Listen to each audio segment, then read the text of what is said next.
A2F e nova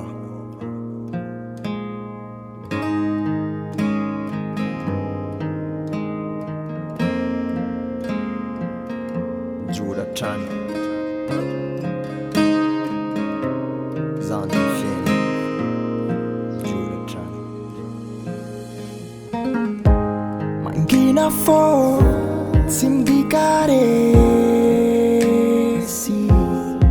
enao azakivanao mitrakafo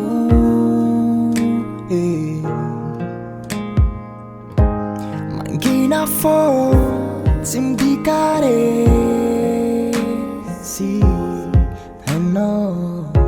azakivanao mitrakafo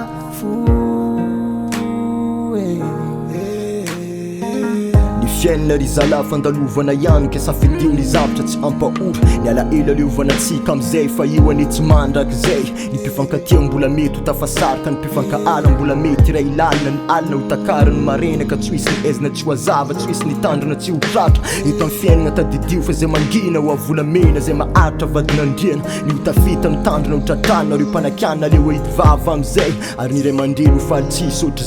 zany hoe no azo ny vandikolakana ka mbala lava ny ada leo teny zay teny fa niasa vita no ifampitsarana aleonareo ihany koa fa tsy nafaliana foana ny fampizarana azadiny feo anatin'ny sarotro no afantarana izy amin'ireo no tena namina ke zany hoe miodina ny tany zany ka mafady tsavelana angadiny mahafahazany tany ka mitrakarina lasirana bavra mbola velona ny tolona mitohy atrana aleo iada mangina fa amin'ny fombiazona no hitabataba amizay samy voarin'Andriamanitra ka samy manana anjara ho azy fily mahafatrana fa tsy misy olona naterika jaly mandrakizay zany ny fiainana misy ambony misy ambany azakifo fa ao anatin'ny mangida ahitana ny mamy mitraka mijoratrano tadidio zay mijoratrano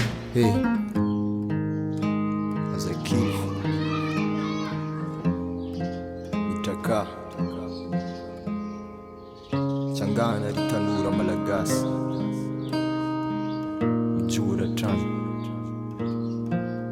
miara-mitolona atsika mangina fô tsy midikaresy I know azakivanao mitrakafo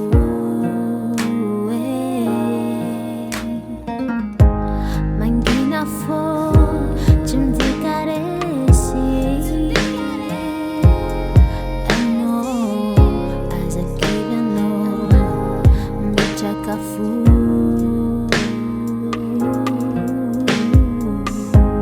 mangina fô tsy midikaresy enao azakivanao mitrakafo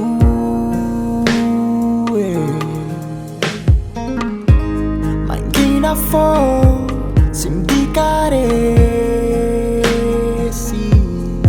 enao azakivanao mitrakafo